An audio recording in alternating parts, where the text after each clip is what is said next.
Magandang araw mga kasari-sari, kamusta po kayo? Kamusta ang inyong negosyo? Maliit man o malaki? Pero nanonood kayo kay Ate Tintin? Naaaliw ba kayo sa akin? Dahil sige lang ang katawa ko. O ganun lang si Ate Tintin ninyong mga kasari. Ako ay good vibes lang lagi. Pero sana lahat ng benta natin ngayong araw ay maganda. O, di ba? Sana lahat ay pasulong. So, alam niyo mga kasari, ito ay maikling vlog lang. Gusto ko lang ma-motivate diyan yung iba, yung may maliliit na tindahan, kung paano rin na-motivate si Ate Tintin. O baka may magtanong, bakit ka ba na-motivate Ate Tintin? Lagi ka namang nagsasalita diyan. Isang malamang motivated ka na. O pero syempre minsan dumarating din yung panghihina sa atin mga kasari. Sabi ko nga sa inyo, sino ba ang magmo-motivate sa akin dahil ako lang mag-isa? Di syempre yung sarili ko i-motivate ko. Pero pag kayo may gustong marating sa buhay, may gustong mangyari sa inyong buhay, sa inyong tindahan, syempre dapat ang kaibiganin ninyo may katulad ring mindset sa inyo. O, ano ba ang ibig kong sabihin? O, kagaya nito mga kasari, di ba ako ay nag-renew ng permit noong January 2. So, lahat ng mga may tindahan, may mga business, maliit man o malaki, magpapang-abot talaga yan sa City Hall, magkikita-kita kayo. O, na-meet ko yung dalawa, lagi ko naman silang nakikita, pero hindi talaga nagkakausap kasi nga, syempre, kanya-kanya kaming busy sa aming negosyo. Akin maliit, sa kanila yung dalawa na yun ay malalaki. So, napagitnaan nila akong mga kasari. Sa kaliwa ko ay may malaki ring negosyo. Sari-sari store din siya nagsimula. Yung katabi ko rin sa kanan ko ay ganun din. O, malaki rin ang kanyang tindahan. Pero kagaya sa akin, nag-umpisa rin na maliit ang kanyang tindahan. So, ngayon nag-uusap silang dalawa tungkol sa kanilang benta o mga kinita nila nung mga nakaraan, mga New Year, nung December 31, ganun. So, syempre, nasa gitna ako. Sabi nung dito sa kaliwa ko, alam mo ba yung aking kinita nung nakaraan? Ganito, ganyan, sabi niya. Tapos, sagot naman nung isa dito sa kabila ko, ay akin din, sabi niya. Medyo mahina, 10,000 lang. O, diba? Nalula ako kasi sa akin maliit lang yung tindahan ko. Sabay sumabat ako sa kanilang dalawa. Sabi ko talaga mga kasari, hiyang-hiya naman ako sa inyong dalawang pinag-uusapan na yan. Yung kita ninyo, kuwit lang yung akin. O, diba? O, di tawanan silang dalawa. Alam niyo si Ate Tintin ninyo ay hindi nahihiyang magsabi ng ganyan. Ako ay totoong tao. Hindi ako nagpa-plastic-plastic. Ay talagang sinabi ko sa kanila na nahiya ako bigla sa kita nila kasi nga ang laki ng mga kinita nila. O, di ba?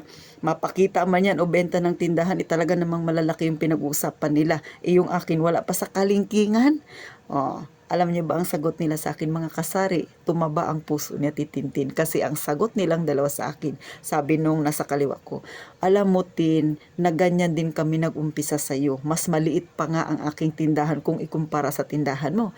Pero syempre, tiyaga ka lang, o di ba? O sumagot naman yung dito sa kabila ko, oo nga, ganun talaga ang pagtitinda, kailangan tiyagaan lang. Pag nagpaapekto ka sa mga sa paligid mo at hindi ka matyaga, talo ka. Kailangan tuloy-tuloy lang ha, pakunti-kunti angat din yan, darating din yung panahon magiging kagaya, ikaw ay magiging kagaya mo rin kami, o di ba? O, ang ganda ng mga sinabi nila sa akin. Kaya ang Ate Tintin ninyo ay na-motivate talaga mga kasari. Masarap pala yung ganun, no? Yung maging kaibigan mo ay yung may mindset din na yung hindi naman sabing payaman kasi wala tayo sa ganun dahil hindi naman talaga mayamang-mayaman ang mga nakakasalamuha ko, pero may mindset sila na mabago yung buhay nila, mga negosyante, kahit totoo yung sabi nila, kahit pa kunti-kunti, kahit pa isa-isang hakbang. Kaya sa larangan ng pagninegosyo, kailangan talaga ikaw ay matiisin, huwag kang pagagambala sa mga dumarating na problema at pagsubok, kailangan tuloy-tuloy lang.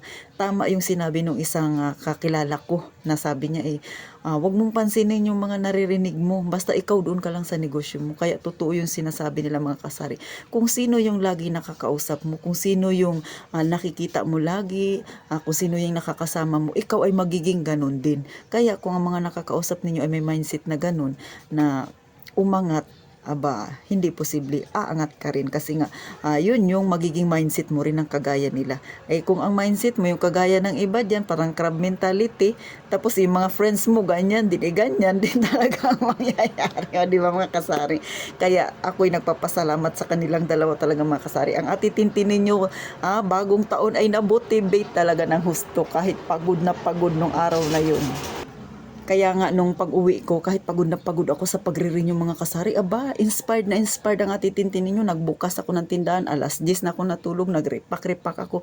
Kinabukasan, maaga akong gumising, namili ako ng aking paninda. Napagod ako mag-display, inaabot ako ng, namili ako, nakauwi ako ng bahay nung atres, alas 8 na.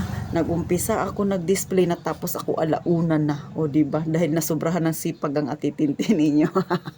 So ganun mga kasari. Kaya kayo, huwag kayong mawala ng pag-asa. Kagaya ko rin. Nakikita nyo ba yung sarili ninyo sa akin? Ako nakikita ko yung sarili ko sa mga nakatabi ko sa kanila.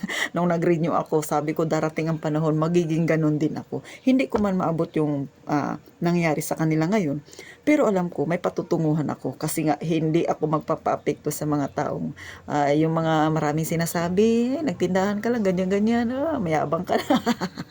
Oh, kaya tayo mga kasari, doon lang tayo mag-focus sa bagong taon, bagong pag-iisip, syempre bagong goal tayo. So paano mga kasari, sana na-inspired kayo sa maiksing kwento ni Ate Tintin. Ito ay naibahagi ko lang sa inyo mga kasari dahil natuwa lang ako sila na mga kakumpetensya ko ring maituturing kasi kahilera ko rin sila pero medyo malayo lang ng kaunti. Pero 'di ba sila yung nagsabi pa sa akin, sila pa yung nagmotivate sa akin na darating din yung panahon, ilalaki rin yung aking tindahan. Kaya kayo dyan, maging positive lang mga kasari, ha? So, paano? Ito na naman ang inyong Ate Tintin na nagmamarites sa inyo. O, diba? Pero good topic, tsaka makakamotivate talaga.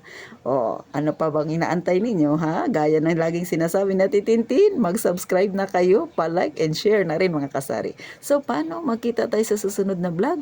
Mag-iingat kayong palagi mga kasari.